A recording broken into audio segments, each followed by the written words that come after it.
Eh, kasi naman ang tatay ko babalik ako parang pabigla-bigla. Natawa ako, buhay ba 'tong hinaharap ko, hindi ko akalain parang tulog ng matagal time. Ito pala yung buhay kong haharapin.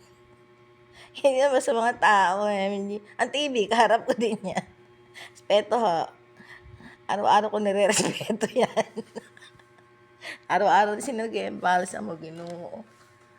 Sana po, respeto po nga, pumipiyak ako. Ano ba yung asan na ba ako? Andito ako sa bahay ko, andiyan kayo individually, katawan ko 'to, sarili ko, wala kayong magagawa. Kahit magta-tumbling kayo diyan.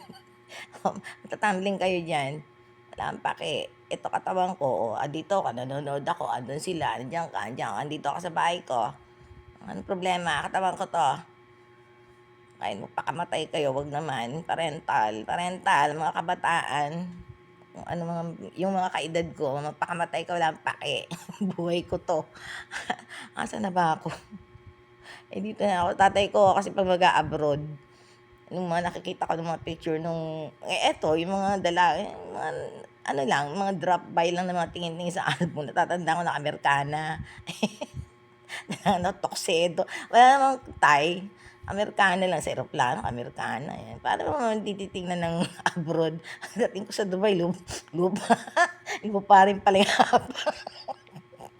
Hindi naman pala langit.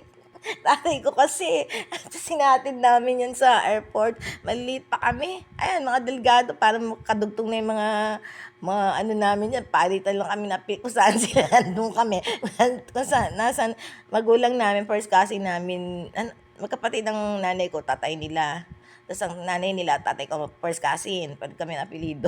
Nasa 6 Avenue sila, nasa 6 Avenue din kami. Nandito kami sa Valenzuela, nandito rin sila. Oh, parang ano na kami niyan eh. Ewan ko, magkakadugtong yung mga pusod.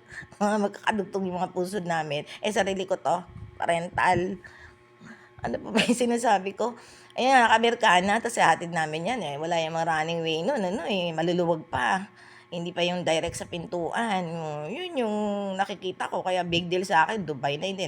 Nag-Cebu Pacific na kami sa kasal muna ni Rudy at ni Karen sa Davao. Doon kinasal, nag-travel na kami, mahina na yung parents ko. No? Kami, kompleto kami magkakapatid. Si Jean pa yung asawa nun, parental. Si Jean nakamaong no, no? Hindi kasal, nakamaong ka, hipag, ex-hipag. And then, si ate ko parang mata niya parang bola sa litrato, parang umiikot. O, yan, sige, kayo na naman sign up. Anong problema niyo sa akin? Mine. Parental. And then, ano na ba? Saan na ba ako?